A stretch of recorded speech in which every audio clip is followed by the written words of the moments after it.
Kematian itu sejatinya, kalau Allah menggariskan bahwasanya pada kehidupan kita ada kematian, sebagaimana yang Allah firmankan di dalam surat Al-Mulk, alladzi khalaqal mauta wal hayata liyabluwakum ayyukum ahsanu amala. Allah itu menciptakan kehidupan dan kematian untuk mengetahui siapa yang terbaik pada amal yang dia kerjakan. Di sini kita paham, kematian itu merupakan ciptaan Allah.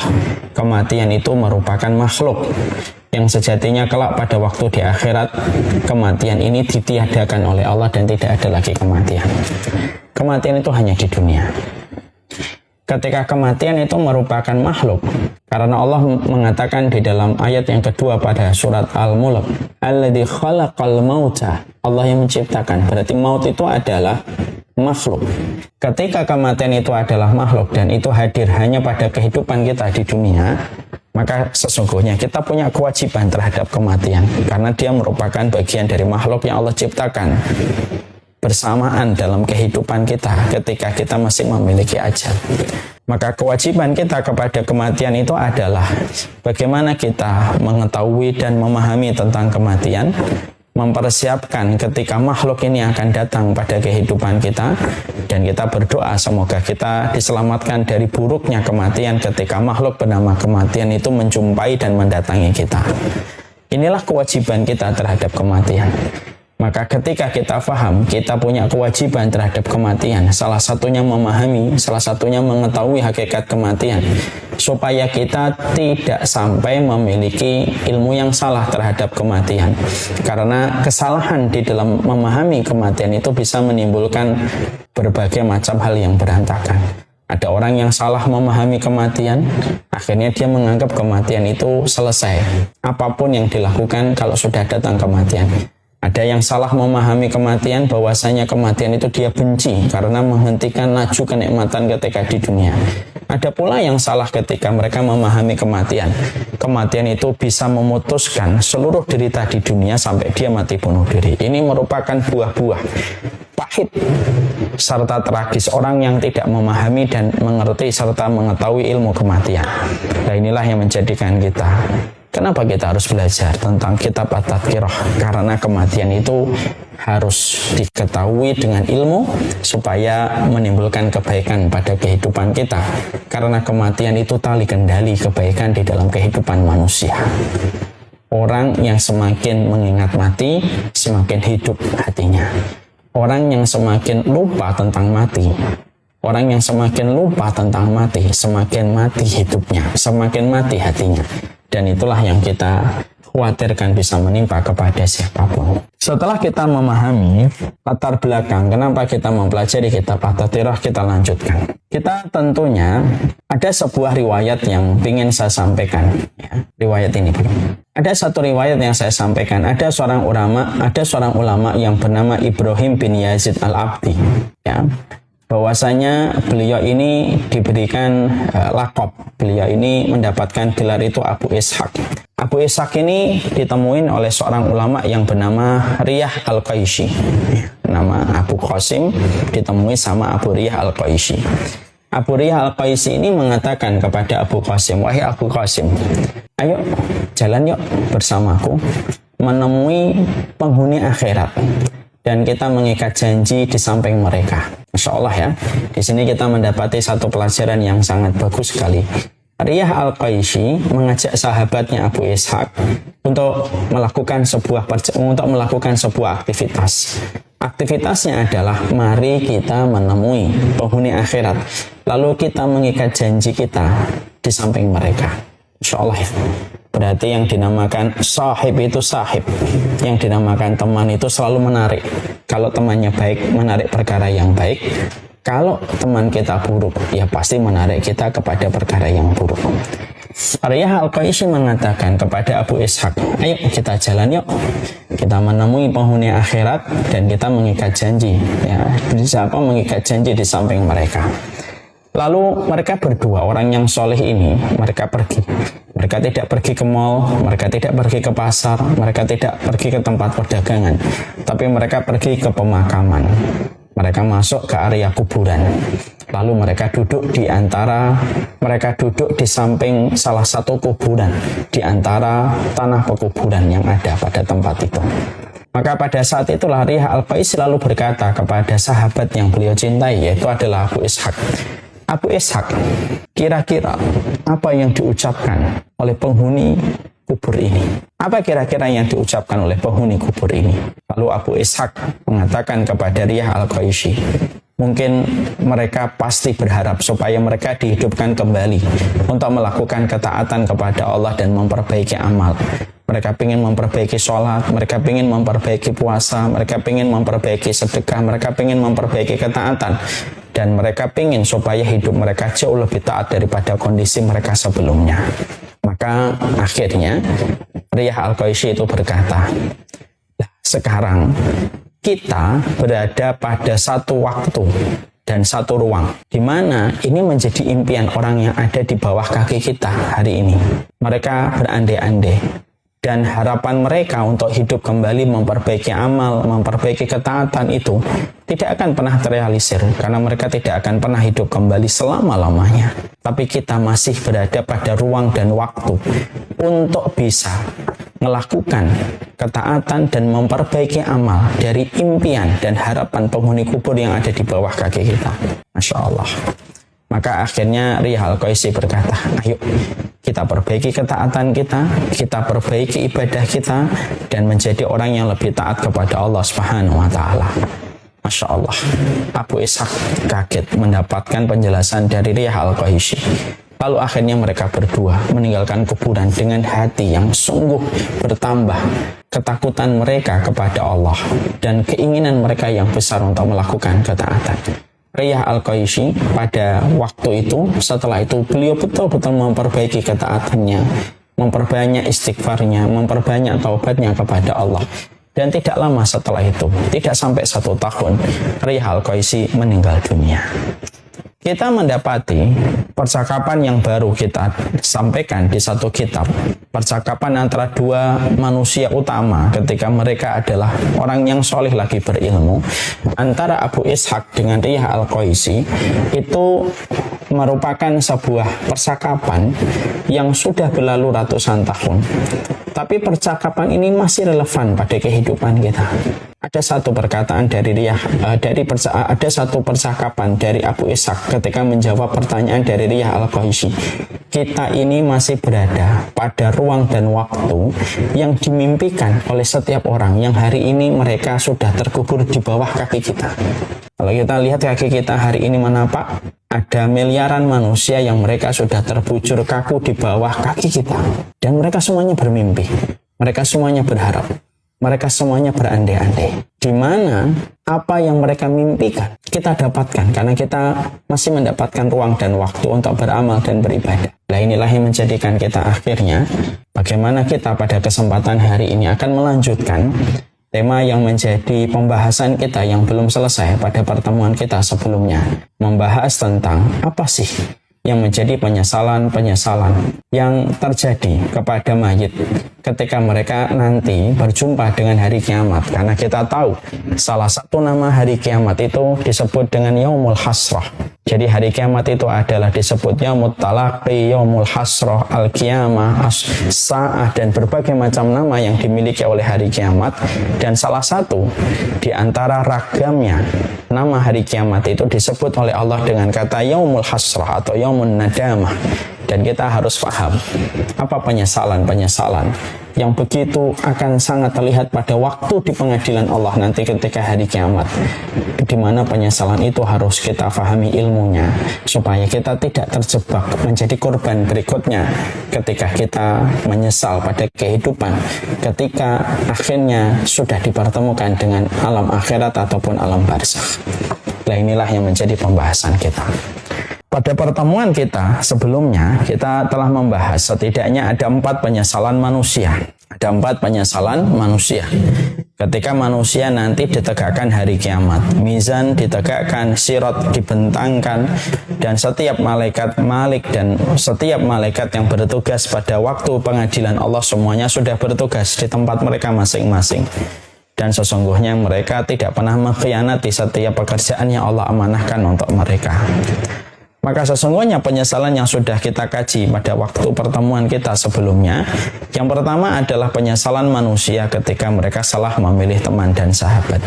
Yang kedua, penyesalan adalah ketika mereka dikaruniai dan diberikan keluarga, tetapi mereka tidak saling mengingatkan tentang urusan akhiratnya. Yang ketiga, yaitu penyesalan ketika mereka tidak beriman kepada Allah. Yang keempat adalah penyesalan ketika manusia selama hidupnya selalu berpesta dengan seluruh kemaksiatan dan tidak pernah memiliki rasa takut kepada Allah, tetapi mereka lupa tidak ada pesta yang tak usai. Dan sesungguhnya orang yang fajir dan orang yang durjana itu adalah mereka yang senantiasa berpesta dengan seluruh dosa dan kemaksiatan ketika mereka hatinya tidak pernah memiliki rasa takut kepada Allah.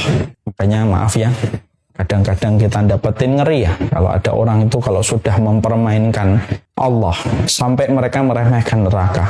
Sampai ada banyak sekarang itu bercanda-bercanda yang kelewatan batas menurut saya. Ketika mereka suka mengatakan, tidak apa-apa, daripada di surga bersamamu maka lebih baik aku di neraka saja. Seakan-akan mereka kuat menghadapi neraka. Minum kopi aja masih ditiup kok. Begitu berani mereka menantang Allah dan menantang nerakanya. Tapi itulah salah satu penyesalan besar ketika manusia tidak memiliki rasa takut kepada Allah Subhanahu wa Ta'ala. Sekarang mari kita bahas yang berikutnya. Karena ini merupakan salah satu penyesalan, maka kita akan tambahkan 3 penyesalan berikutnya. Jadi ada 7 penyesalan yang sangat begitu dominan pada kehidupan manusia. Ketika manusia itu mendapatkan hari kiamat itu sudah hak, sudah tegak, nyata pada kehidupan. Yaitu yang kelima adalah ketika manusia begitu menyesal pada kehidupan ketika mereka di pengadilan akhiratnya Allah, ketika hari kiamat sudah ditegakkan oleh Allah. Mereka menyesal ketika mereka tidak pernah menggunakan telinga mereka untuk mendengarkan petunjuk yang datang dari Allah. Dan mereka menyesal ketika hati mereka itu dipenuhi, ketika hati mereka dulu ketika di dunia itu dipenuhi dengan kebencian mereka kepada orang yang menyampaikan peringatan untuk mereka. Ya. Ini merupakan salah satu di antara bentuk peringatan yang Allah ceritakan di dalam Al-Quran. Makanya akhirnya kita menjumpai bahwasanya ketika kita tahu ada satu surat yang harus kita baca setiap malam untuk membebaskan kita dari azab kubur. Satu surat itu merupakan surat yang berjumlah 30 ayat, yaitu adalah surat Al-Mulk. Di mana salah satu bagian dari surat Al-Mulk itu selalu mengingatkan kita tentang bagian episode manusia yang menyesal nanti ketika hari kiamat. Ada dimulai pada ayat yang ke-8 sampai ayat yang ke-10. Takadu tamayyazu minal ghaid kullama ulqiya fiha fawzun sa'alahum khazanatuha alam ya'tikum nadhir. Maka ketika neraka itu hampir meledak karena marahnya, karena ada orang-orang kafir dan pendosa yang dilemparkan ke dalamnya, maka penjaga-penjaga neraka itu bertanya sama mereka-mereka yang dicampakkan ke dalam neraka, alam ya'tikum nadhir? Loh kok bisa itu loh? Kamu kok bisa masuk ke neraka itu? Alam ya'tikum nadhir? Emang kamu nggak pernah apa? Datang kepada kehidupan kalian itu nadhir yang memberikan peringatan tentang hari kiamat dan tentang hari neraka, tentang kiamat, tentang neraka dan tentang surga. Lalu pada ayat yang ke-9 dijawab, qalu bala qad ja'ana nadhir fakadzabna wa qulna ma nazalallahu min syai'in antum illa fi dhalalin kabir. Mereka menjawab bahwasanya memang betul telah datang kepada kami pemberi peringatan, tapi kami mendustakannya. Dan kami katakan Allah tidak menurunkan sesuatu apapun, sebenarnya kamu dalam kesesatan yang nyata. Artinya justru pemberi peringatan itu disesatkan sama mereka. Wa qalu law kunna nasma'u wa na'qilu ma kunna fi ashabis sa'ir. Ditutup. Episode penduduk neraka ketika mereka di dalam neraka itu ditutup dengan pernyataan mereka. Ketika mereka menyatakan penyesalan mereka, wa qalu law kunna nasma'u wa na'qilu ma kunna fi ashabis sa'ir. Mereka berkata, cobalah kami dulu mau mendengar, mau mengakali dan mau menerima apa yang diperingatkan kepada kami. Ma kunna fi ashabis sa'ir, tentunya kami tidak akan pernah menjadi penduduk neraka. Ini merupakan salah satu di antara penyesalan besar. Jadi hari ini orang-orang yang mereka akan mendapatkan Orang-orang yang sejatinya mereka akan merasakan penyesalan itu adalah orang-orang yang mereka itu ketika kita membaca deretan ayat dari 8 sampai 10. Lalu kita gabungkan para ahli tafsir di dalam takwil mereka, interpretasi tafsir mereka. Kita mendapati ini ada beberapa kelompok. Ada beberapa kelompok. Kelompok yang pertama yang akan menjadi objek yang akan menjadi subjek atau menjadi orang yang mengucapkan wa qalu law kunna nasma'u wa naqilu ma kunna fi ashabis. Ini siapa? Yang pertama yaitu adalah orang yang mereka ketika dalam kehidupan di dunia mereka dalam kondisi sudah datang kepadanya risalah kenabian Muhammad, tapi mereka menolak risalah kenabian Muhammad disebabkan karena mereka meyakini apa yang ditinggalkan dan diwariskan nenek moyang mereka. Ini yang pertama. Sehingga mereka tidak mau untuk masuk Islam, tidak mau menerima hidayah beriman kepada Allah, tidak mau menerima Rasulullah SAW ketika Rasulullah itu diutus pada kehidupan mereka. Maka mereka adalah kelompok yang pertama yang akan menyesali betul. Cobalah kami dulu mau mendengar bahwasanya Muhammad itu adalah seorang nabi untuk kita. Cobalah kami pada saat itu kami berakal dan mengerti bahwasanya Nabi Muhammad itu merupakan Rasul untuk kami. Makun nafi ashabi sa'ir, tentunya kami tidak akan pernah menjadi penduduk neraka sa'ir. Ya. Jadi akhirnya mereka nanti akan betul-betul mengucapkan kalimat ini. Yang kedua, di antara manusia yang mereka itu tidak mampu untuk mengucapkan, di antara orang yang masuk pada golongan itu siapa? Orang-orang yang mereka pada kehidupan di dunia sengaja mereka untuk tidak mau mendengarkan nasihat. Bukan, balik ke tadi. Yang kedua, kelompok yang kedua yang akan terkena ayat dari 8 sampai 10 surat Al-Mulk itu yang kedua kata para ulama, yaitu adalah mereka yang senantiasa ketika pada kehidupan di dunia itu tidak pernah mereka mempelajari ilmu syar'i. Jadi yang menyibukkan mereka itu urusan dunia, yang mereka pelajari urusan dunia terus menerus dan sama sekali tidak ada space waktu yang mereka berikan untuk mempelajari tentang nasihat yang Allah turunkan melalui ilmu-ilmu syar'i yang termaktub di dalam kitabullah dan sunnah, sehingga mereka nanti menyesal pada kehidupan di akhirat. Makanya ayat ini ada relevansinya, ada kaitannya dengan ayat di dalam surat Toha. Ketika orang-orang pada waktu hari kiamat ada yang dikumpulkan dalam kondisi buta. Masih ingat pembahasan kita beberapa puluh yang lalu atau 1 tahun 2 tahun yang lalu ketika kita membahas salah satu ayat, ada orang yang dibangkitkan itu nanti buta. Wa man a'rada an dzikri fa inna lahu ma'isyatan dhanka wa nahsyuruhu yaumal qiyamati a'ma. Ada orang yang mereka itu berpaling dari peringatan Allah. Berpaling itu artinya apa? Bukan menolak, dia tidak mengkafiri. Dia menyatakan dirinya muslim. Tapi dia tidak mau mempelajari tentang peringatan Allah. Karena Quran itu peringatan, hadis itu peringatan, tapi dia tidak mau untuk menerima peringatan yang datang dari Allah ketika tidak mau mempelajarinya. Dia tidak mengatakan benci, dia tidak mengatakan mengkufuri. Dia tetap tahu ini kitabullah peringatan, ini hadis peringatan. Tapi memang dia tidak mau mempelajari.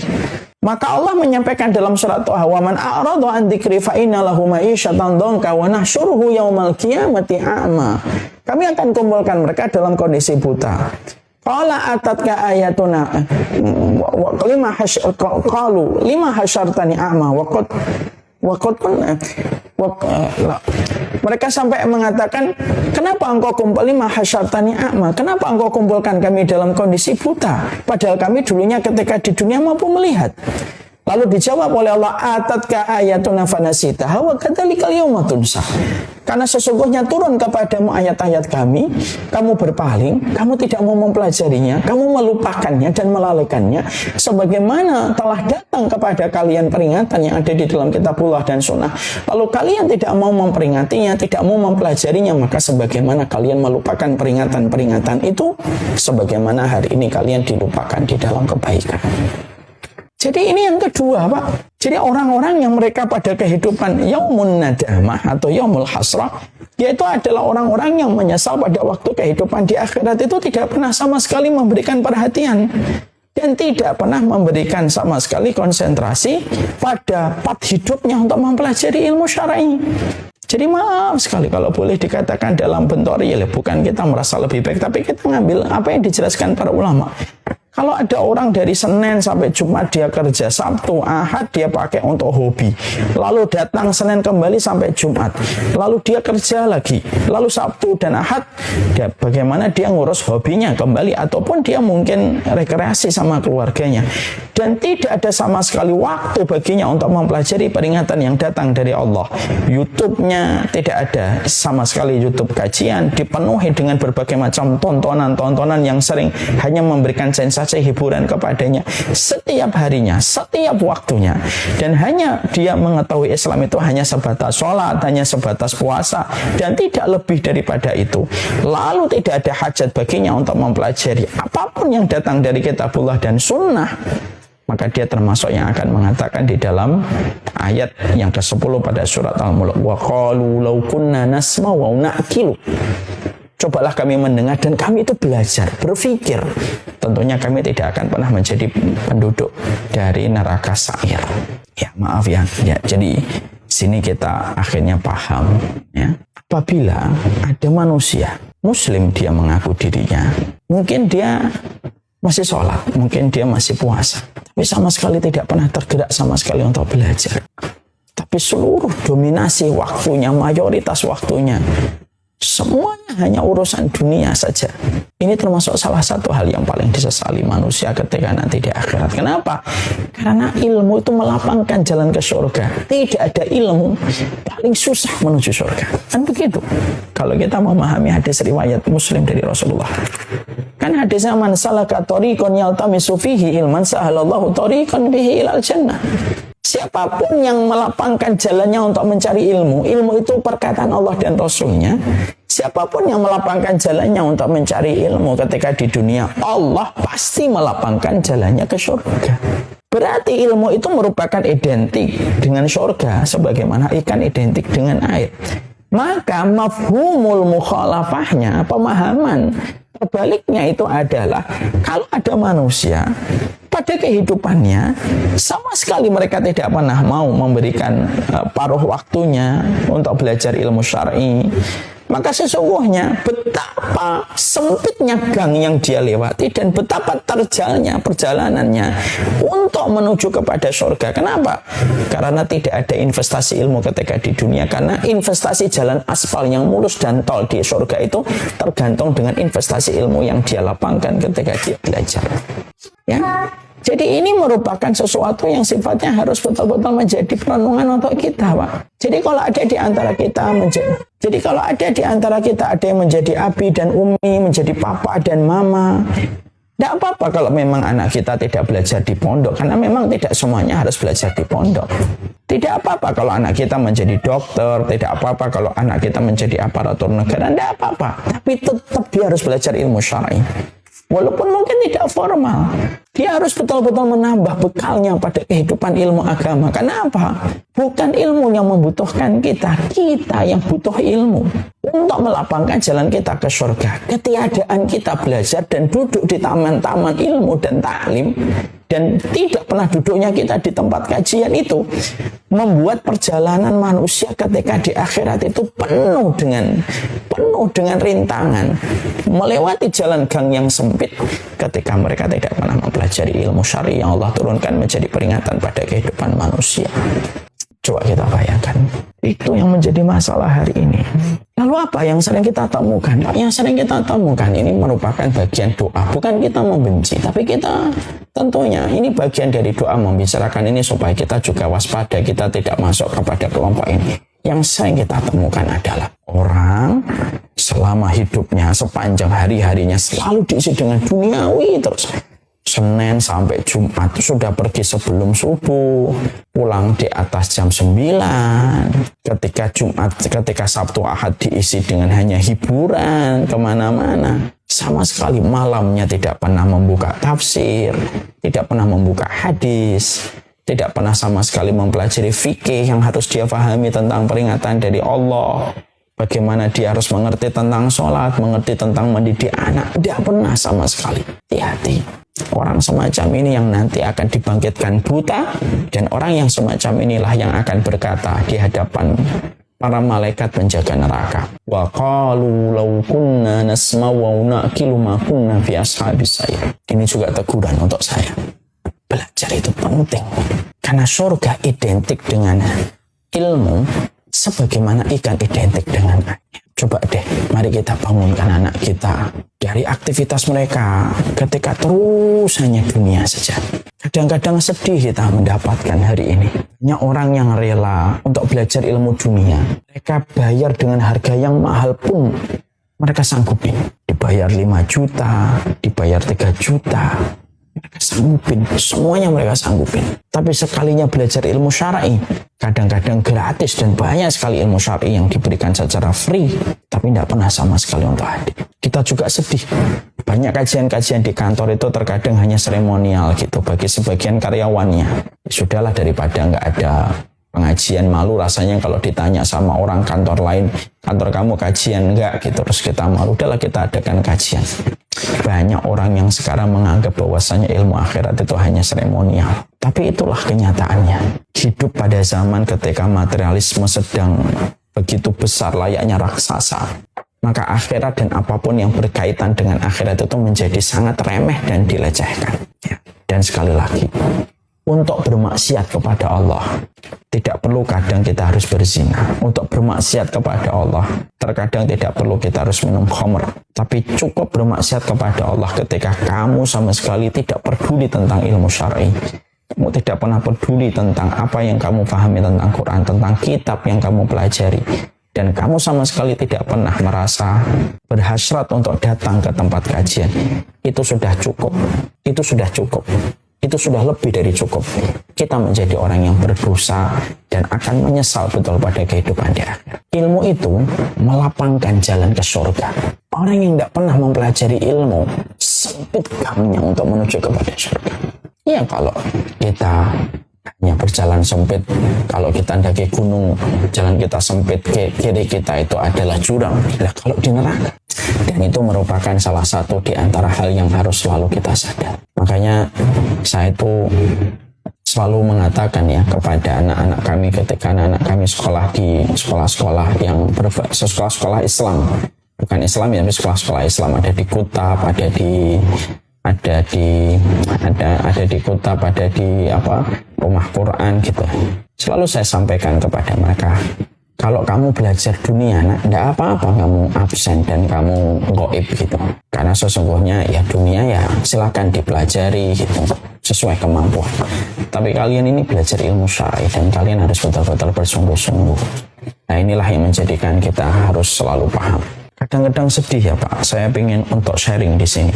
Banyak sekali kantor yang terkadang mengadakan kajian agama itu hanya terkesan sebagai bagian dari seremonial, terutama pas Ramadan. Saya tidak menghakimi hati, tapi tentunya terkadang kita melihat bagaimana hanya sekedar hanya untuk urusan seremonial. Padahal kita paham betul, ilmu syar'i itu yang menurunkan Allah. Ingat ya, ilmu syar'i itu yang menurunkan Allah. Diturunkan kepada manusia terbaik. Kalau ilmu syar'i itu yang menurunkan langsung Allah, siapapun yang meremehkan, dia berhadapan dengan Allah. Dia akan berjumpa dengan Allah. Sebagaimana kondisinya ketika dulu meremehkan ilmu syar'i. Dan Allah paling tidak suka. Dan Allah murka kepada siapapun yang meremehkan ilmu syar'i yang Allah telah turunkan. Ketika Allah mengutus satu nabi yang bernama Muhammad, mengirimkan melalui malaikat Jibril, lalu ilmu yang Allah kirimkan kepada kita yang merupakan sebuah kenikmatan besar lalu diremehkan oleh manusia. Ini termasuk kelompok yang kedua. Kelompok yang ketiga, yaitu adalah mereka yang ketika mengucapkan wa qalu law kunna nasma'u wa naqilu ma kunna fi ashabis sa'ir. Yang ketiga para ulama adalah orang yang mereka lebih parah daripada yang kedua. Orang yang mereka sejatinya notabene-nya tetap mengaku dirinya muslim, tetapi mereka betul-betul lebih memilih dosa dan lebih memilih kemaksiatan daripada peringatan-peringatan yang Allah turunkan. Lalu mereka membuat olok-olokan, bulian kepada mereka yang senantiasa taat kepada Allah. Maka merekalah yang juga akan mengucapkan kalimat ini. Ya. Maka sesungguhnya kita membaca di dalam surat Al-Mutaffifin bagaimana orang-orang yang mereka dalam kondisi bermaksiat besar kepada Allah Subhanahu wa taala, Sesungguhnya mereka adalah orang-orang yang suka memperolok-olok kepada orang-orang yang taat kepada Allah Subhanahu wa taala. Ketika mereka memperolok-olok, itulah yang akhirnya menjadikan betapa besarnya penyesalan mereka dalam kehidupan kelak di akhirat. Makanya mereka itu akan terkena pada ayat yang ke-13 surat Al-Mutaffifin ketika Allah menyampaikan idza tutla alaihi ayatuna qala asatirul awwalin. Kalau dibacakan ayat-ayat kami, mereka itu akan suka mengatakan itu adalah dongeng. Ya, idza tutla alaihi ayatuna qala asatirul awwalin. Maka sesungguhnya pada ayat yang ke-13 mereka mengatakan setiap nasihat itu disampaikan kepada mereka. Mereka mengatakan, alah itu dongeng, kamu yang lebay, kamu yang berlebihan, kamu terlalu radikal dan selain sebagainya. Ya. Maka sesungguhnya mereka itulah yang akhirnya betul-betul disampaikan oleh Allah Subhanahu wa taala bahwasanya mereka itu kelak mereka itu yang menyesal. Lalu Allah sampaikan kelanjutannya dari orang-orang yang tadi Allah sebutkan pada ayat yang ke-13, yaitu ketika kita mendapati ayat yang ke-30 dalam surat Al-Mutaffifin. Ketika di dalam surat Al-Mutaffifin ayat yang ke-30 Allah berfirman, wa idza marru bihim yataghamazun. Orang-orang itu tuh kalau dilewatin sama orang-orang yang berbuat baik sama mereka itu apa? Yataghamazun. Mereka tuh suka mengedip-ngedipkan mata mereka. Artinya, yataghamaz itu tidak selalu harus identik dengan mata, tapi terkadang dengan gestur tubuh untuk memberi isyarat di antara mereka untuk membuli orang yang sedang melakukan ketaatan. Kadang-kadang ya dengan mata, kadang-kadang dengan isyarat suara, kadang-kadang dengan isyarat tubuh seperti ketika mereka memincingkan mata mereka. Itu wa idza marru bihim yataghamazun. Bukan hanya itu saja, Allah juga sampaikan pada ayat yang ke-31, wa idzan qalabu ila ahlihim wa idzan qalabu ila ahlihim qalabu fakihin. Kalau mereka pulang kepada keluarga mereka dan kepada kaumnya, mereka gembira ketika baru saja mereka itu membuli orang-orang yang mereka melakukan ketaatan. Kan hari ini begitu. Sudah tidak taat, sudah tidak mau mempelajari, kadang-kadang suka dijadikan materi stand up. Ya, tidak apa-apalah kalau memang mau untuk stand up, tidak ada apa-apa. Cuma kan stand up itu kan bagaimanapun kalau materi bercanda itu tetap ada frame-nya. Segala sesuatu itu ada batasannya. Ya. Maaf ya, saya sering menyampaikan. Kalau kita berada di bandara, itu saja terikat dengan sebuah regulasi yang sangat ketat. Jangan pernah bercanda mengatakan kalimat bom kalau kita di dalam penjara, di bandara udara. Kenapa? Kamu bercanda, lalu terlempar dari lisanmu, terdengar telinga orang kamu mengucapkan kalimat bom. Pihak keamanan berhak untuk menangkapmu dan menahanmu. Walaupun dia bisa berkelah, saya hanya bercanda. Itu artinya memberi arti kepada kita. Loh, kalau kita saja di bandara saja tidak bisa kita seenak-enaknya bercanda. Di dalam kehidupan ini bercanda boleh, tapi juga ada batasan dan frame-nya. Ada orang-orang yang mereka itu ketika mereka itu sudah diberikan peringatan, kadang-kadang peringatan itu ditolak, tapi dijadikan menjadi materi untuk membuli dan memperolok-olok orang yang mereka melakukan ketaatan. Wa idzan qalabu ila ahlihim qalabu fakihin. Jadi bukan hanya mereka itu gesturnya tidak enak sama orang yang ngasih nasihat, tapi setelah itu apa? Kalau mereka kembali kepada gengnya, wa idzan qalabu ila ahlihim qalabu, mereka kembali kepada gengnya, kepada circle-nya, ila ahlihim itu kepada circle-nya mereka, yang qalabu fakin, mereka itu senang, mereka ketawa-tawa terbahak-bahak menertawakan apa yang mereka bully dari orang-orang yang mereka menyampaikan nasihat untuk mereka. Ini jadi peringatan untuk kita, Pak. Kadang-kadang kita memang hati kita futur ketika turun iman. Kadang-kadang tidak bisa semua perintah Allah kita bisa kerjakan. Tapi kita juga harus paham ketidakmampuan kita untuk melakukan sebuah ketaatan itu tidak menjadi alasan kita untuk membuli ketaatan itu. Kenapa? Lebih baik kita ngaku tidak mampu, lalu kita beristighfar dan bertobat kepada Allah, daripada ketika kita tidak mampu melakukan ketaatan lalu membuli ketaatan itu dan menjadikan bahan bercandaan. Dan itu termasuk kelompok yang ketiga. Jadi di antara penyesalan manusia yang Allah sebutkan dalam deretan ayat yang ke-8, ayat yang ke-9, ayat yang ke-10, ketika dikatakan takadu tamayyazu minal ghaid kullama ulqiya fiha fa'uzun sa'alahum khazanatuha lam ya'tikum nadhir qalu bala qad ja'ana nadhir fakadzabna wa qulna ma nazzalallahu min syai'in antum illa fi dhalalin kabir wa qalu law kunna nasma'u wa na'qilu ma kunna fi ashabis sa'ir. Dan siapa ini yang mengucapkan ini? Siapa nanti pelaku yang mengucapkan laukunna nasma'u wa naqilu ma kunna fi ashabis sa'ir? Yaitu adalah 3 tadi. 1, yang mereka mendengar nasihat tentang Nabi Muhammad tapi mereka tidak pernah mengimani Nabi Muhammad. 2, orang-orang yang mereka sepanjang hidupnya nggak pernah mau belajar ilmu syar'i. Habis untuk urusan kerja, habis untuk urusan hobi, habis untuk urusan pleasure sama tetangga, sama keluarganya saja. Hanya itu saja tiap waktu. Dan yang ketiga adalah orang yang mereka menolak sebuah peringatan dan menjadikan peringatan itu menjadi olok-olokan dan bulian. Dan mereka senang, ketawa terbahak-bahak kalau sudah mengadakan perkara itu ketika habis mendiskreditkan dan memojokkan orang yang memberi peringatan. Nah, inilah yang menjadikan kita akhirnya memahami betul. Ini termasuk salah satu perkara yang kita harus mengerti. Yang berikutnya, penyesalan manusia yang kelima. Itu yang kelima. Yang keenam, penyesalan manusia itu adalah ketika mereka begitu pelit mengeluarkan zakat dan infak. Ini termasuk salah satu penyesalan. Kalau ini sudah sering dibahas oleh banyak ustadz, oleh banyak khatib. Ja'far. Kita tentunya paham sekali bahwasanya di dalam salah satu ayat di dalam surat Al-Munafikun, Allah itu mengatakan di dalam surat Al-Munafikun Allah itu mengatakan bahwasanya Allah berfirman di dalam surat Al-Munafikun, saya baca. Allah mengatakan kepada kita di dalam ayatnya itu adalah ketika Allah berfirman pada ayat yang ke-10, wa anfiqu mimma razaqnakum min qabli ayyati ahadakumul maut fayaqula rabbi laula akhartani ila ajalin qarib fa asaddaqa wa akum minas salihin.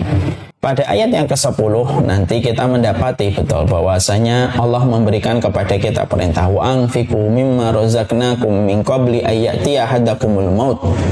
Berinfaklah sebelum datangnya kepada kalian sebuah kematian. Artinya kenapa ada perintah infak yang Allah perintahkan kita untuk mengeluarkannya, lalu kata setelahnya itu adalah qabla ayati ahadakumul maut. Lalu keadaan yang disebutkan setelahnya itu keadaannya adalah kematian. Karena sedekah dan kematian itu saling berkaitan. Allah menyebutkan wa anfiqu mimma razaqnakum min qabli ayati ahadakumul maut. Disebutkan kata infak, lalu disebutkan kondisi yang paling dekat setelah menyebutkan perintah untuk infak yaitu menerangkan kondisi kematian. Karena mati dan infak itu tidak bisa dipisahkan. Karena mati itu lapang dengan infakmu dan mati itu sempit dengan bakhil dan pelitmu. Maka dikatakan fayaqula rabbi laula akhartani ila ajalin qarib fa asaddaqa wa akum minas salihin. Maka sesungguhnya tidaklah ada ucapan yang sampai Allah abadikan begitu nyata ketika manusia itu mati, ketika mereka nanti di hadapan Allah, ketika mereka melihat Allah, kecuali mereka fayaqula rabbi laula akhartani ila ajalin qarib fa asaddaqa wa akum minas salihin. Maka sesungguhnya langsung mereka itu berkata, ya Allah, cobalah engkau akhirkan sebentar saja ajalku ini, lalu aku mampu untuk bersedekah dan pastilah aku menjadi orang yang saleh. Dan maaf ya, mari ibu dan bapak buka surat Al-Munafikun ayat yang ke-10. Di situ ada 2 penyesalan sekaligus. Di situ ada 2 penyesalan sekaligus yang Allah abadikan di dalam ayat yang ke-10. Saya ulang kembali. Wa anfiqu mimma razaqnakum min qabli ayati ahadakumul maut fa yaqula rabbi laula akhartani ila ajalin qarib fa asaddaqa wa akum minas salihin. Yang pertama, penyesalan mereka itu fa asaddaqa, supaya saya bisa sedekah. Yang kedua, wa akum minas salihin, dan supaya saya menjadi orang yang saleh. Yang disebutkan pertama, karena penyebutan pertama itu menunjukkan prioritas. Bapak nih misalkan punya anak banyak, lalu bapak ditanya salah satu, mana anak yang paling ini? Bapak sebutkan yang pertama. Penyebutan pertama itu selalu lebih prioritas. Caleg itu nomor 1 lebih prioritas biasanya. Ya, biasanya nomor 1 mendapatkan caleg nomor urut 1 itu biasanya ya lumayan ke posisinya dia nomor 1 disebutkan. Maka yang disebutkan di antara dua permohonan yang ada pada ayat ini yaitu adalah fa'asaddaqa, disebutkan kata sedekah dulu, wa akum minas sholihin, dan menjadi orang solih. Bisa nggak ayatnya ditampilin? Maka fa'asaddaqa, sedekah dulu, baru kemudian solih. Nah, ini ayatnya. Sini. Ini ayatnya. Maka disebutkan kata fa'asaddaqa wa akum minas sholihin. Kenapa disebutkan fa'asaddaqa dulu? Baru setelahnya itu adalah minas sholihin. Karena sedekah itu luar biasa dampaknya, yang betul-betul membawa kebaikan pada urusan barzahmu itu sedekah. Bahkan saking begitu besarnya dampak kebaikan yang didapatkan dari sedekah, seakan-akan dia lebih dulu disebutkan kata sedekah daripada orang solih.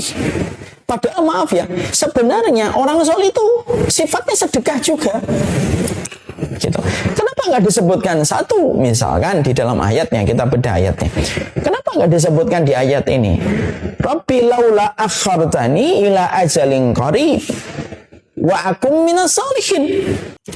Ya Allah, cobalah Engkau menunda kematianku dengan waktu yang sedikit, waktu lagi, supaya aku ini bisa menjadi sebagaimana orang-orang yang solih.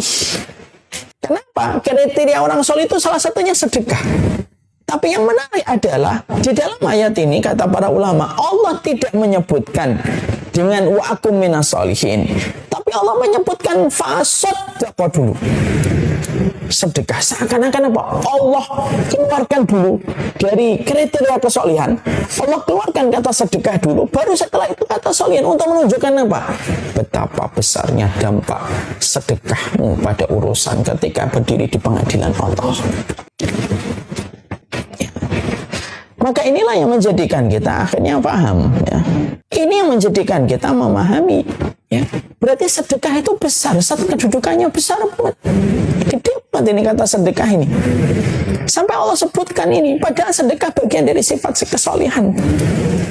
Untuk memberi arti dan untuk membangunkan kita yang sedang sayang-sayangnya sama duit. Allah membangunkan, bangun orang-orang yang sayang sama duit itu loh, yang sama kertas-kertas yang kamu kumpulkan itu loh, sedekahkan. Karena dunia tetap akan hina, tapi kalau dunia kamu titipkan kepada Allah, itu yang menjadikan engkau tidur nyenyak pada, itu yang menjadikan engkau tidur nyenyak di akhirat, itu yang menjadikan engkau tidur nyenyak sebagaimana pengantin ketika kamu di dalam kubur. Karena salah satu nikmatnya nanti ketika di dalam kubur itu apa?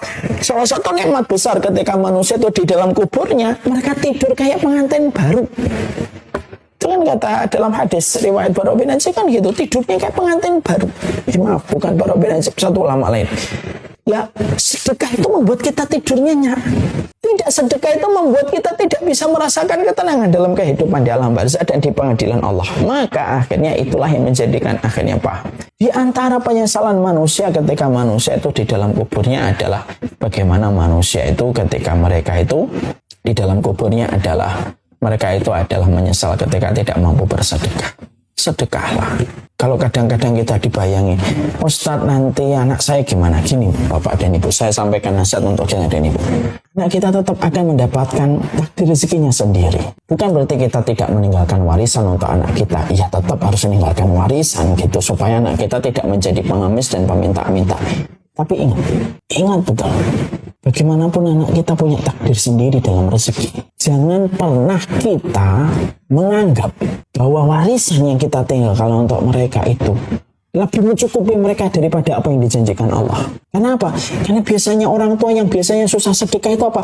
Mikirin anak. Betul, boleh mikirin anak. Kita boleh meninggalkan warisan untuk menjadikan anak kita tidak menjadi pengemis. Iya, saya setuju itu. Saya tidak pernah meragukan kalimat itu.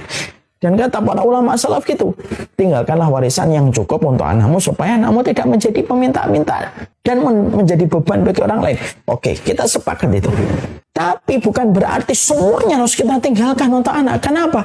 Harus ada iman. Harus ada iman pada harta kita dengan sebuah keyakinan. saya tetap harus memberikan kebaikan untuk diri saya. Dan kebaikan diri saya itu terletak pada sedekah saya. Kenapa? Karena sesungguhnya ketika saya bersedekah dalam kebaikan, itu pun juga akan menambah keberkahan pada harta yang saya tinggalkan. Contoh, Bapak Ibu punya 1 miliar. Lalu Bapak Ibu akhirnya nggak mau sedekah. Umurnya sudah 55, umurnya sudah 60 tahun. Punya uang misalkan 1 miliar. Kita nggak mau sedekah. Kenapa? Untuk anak saya nanti. Kita harus paham. Pertama, anak kita punya jalur takdir rezekinya sendiri. Yang kedua, jangan pernah merasa warisan kita mencukupi mereka. Dan yang ketiga, kita butuh terhadap 1 miliar itu untuk menjadi bagian kebaikan untuk melapangkan kita. Karena check-in kita nanti di hotel yang bernama Hotel Barzah, itu dari sedekah kita. Kan ayatnya jelas. Ini cara kita bayar check-in dulu. Ya. Kita check-in dulu hotel barzah kita itu apa ya, dengan sedekah kita. Lalu kita juga harus yakin yang keempat. Yang keempatnya apa? Kalau kamu sedekah, harta yang kamu tinggalkan 1 miliar pun akan diganti oleh Allah. Kalaupun tidak kamu dapatkan gantinya pas ketika kamu hidup, mungkin digantinya Allah ketika harta itu diwariskan dari orang tua yang pandai bersedekah. Allah memberkahi harta yang kita tinggalkan untuk anak. Kan begitu. Maaf ya, saya dapetin satu hal yang gini. Ada orang sama-sama meninggalkan warisan sama anaknya, tapi ada langsung habis tidak bersisa. Ada orang meninggalkan warisan anaknya dengan jumlah yang mungkin lebih sedikit daripada yang pertama, tapi justru berkah anaknya cukup dengan itu. Dan akhirnya apa? Banyak kebaikan yang didapatkan oleh anak itu. Kenapa kok bisa beda? Sama-sama hukumnya warisan. Sama-sama warisan, yang satu warisan, yang dua juga warisan. Tapi kenapa kok bisa berbeda? Bisa jadi yang meninggalkan warisan yang pertama ini jarang sedekah. Allah tidak memberkahi harta itu ketika diwariskan. Artinya ya sudah sesuai dengan jumlah nominalnya habis-habis. Tapi yang kedua, karena ini ditinggalkan sama orang tua yang tetap dia mendahulukan Allah untuk bersedekah, Allah berkahi sehingga ketika diwariskan itu bertumbuh kembang. Karena sedekah itu selalu menumbuh kembangkan harta dengan cara yang Allah ridha. Paham ya maksud saya di sini? Karena selalu masalah kita tuh sama kalau sudah tua. Saya mau ninggalin untuk anak saya, Ustaz, gitu. Ya, nggak salah, gitu. Tapi sekali ingat ya, 4 ya. 1, anakmu punya jalur rezeki sendiri. 2, yang kita harus ingat adalah, anakmu punya jalur rezeki sendiri. Yang kedua, bahwasanya kita harus paham, bahwasanya kita tetap butuh sedekah kita. Kita butuh tetap sedekah kita untuk kebaikan kita. Yang ketiga, bahwasanya kita memahami betul bahwasanya sedekah yang kita keluarkan itu justru memberikan keberkahan pada harta yang kita tinggalkan. Dan yang keempat yaitu adalah ketika kita mengeluarkan sedekah itu, maka tetap ada bagian yang kita tinggalkan untuk anak kita, tapi juga kita bersedekah supaya tidak menjadikan anak kita menjadi peminta-minta. Artinya jangan sampai kamu akhirnya semuanya kamu sedekahkan lalu kamu tinggalkan anakmu tidak dapat apa-apa. Itu juga tidak boleh. Tapi jangan sampai keinginan kita untuk meninggalkan warisan untuk anak kita menjadikan kita menjadi pelit. Kenapa? Khawatir justru nanti rezeki kamu yang kamu tinggalkan warisan itu tidak berkah. Akhirnya apa? Dipakai bisnis rugi, dipakai untuk berdagang jadi rugi. Beda kalau harta yang kita tinggalkan berkah karena kita selalu mensifati harta itu adalah harta yang kita sedekahkan. Dan ketika anak itu mewariskan harta yang berkah, dipakai bisnis menjadi kebaikan, dipakai berdagang menjadi keberkahan. Dan itu yang kita harus paham. Dan yang terakhir, Yaumun Nadamah, ini pembahasan yang terakhir. Yang terakhir adalah sesungguhnya ketika seseorang itu, ketika mereka dalam kondisi meninggal dunia, maka tidak ada yang mereka inginkan kecuali adalah ingin beramal soleh sebagaimana yang tadi di dalam ayat yang ke-10 surat Al-Munafikun.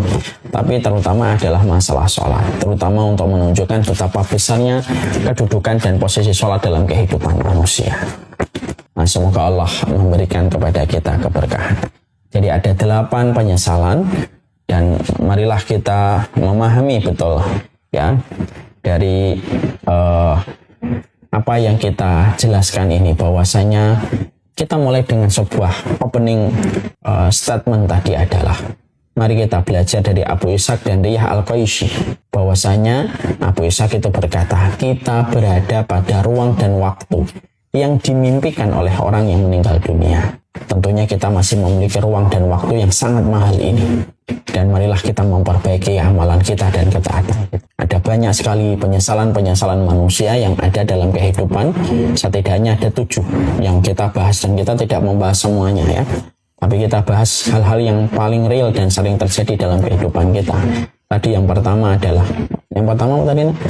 bagaimana ketika kita menyesal salah memilih teman dan sahabat, penyesalan ketika kita diberikan keluarga tapi tidak memperingatkan, penyesalan ketika tidak menjadi muslim, penyesalan ketika manusia itu tidak takut kepada Allah. Lalu yang kelima adalah kita menjadi orang yang tidak mendengar nasihat, dan ini ada 3. Orang yang tidak mau merespon dakwah kenabian, orang yang kedua tidak pernah mau belajar sama sekali ilmu syar'i, habis urusannya untuk dunia doang seumur-umur hidupnya, dan yang ketiga suka mengolok-olok nasihat yang datang kepadanya ya. Kemudian orang-orang yang pelit ketika mengeluarkan zakat, dan orang yang mereka ingin beramal soleh dan ingin menegakkan kembali sholat. Semoga Allah memberi keberkahan pada ilmu kita. Semoga ilmu ini membentuk petunjuk pada kehidupan kita.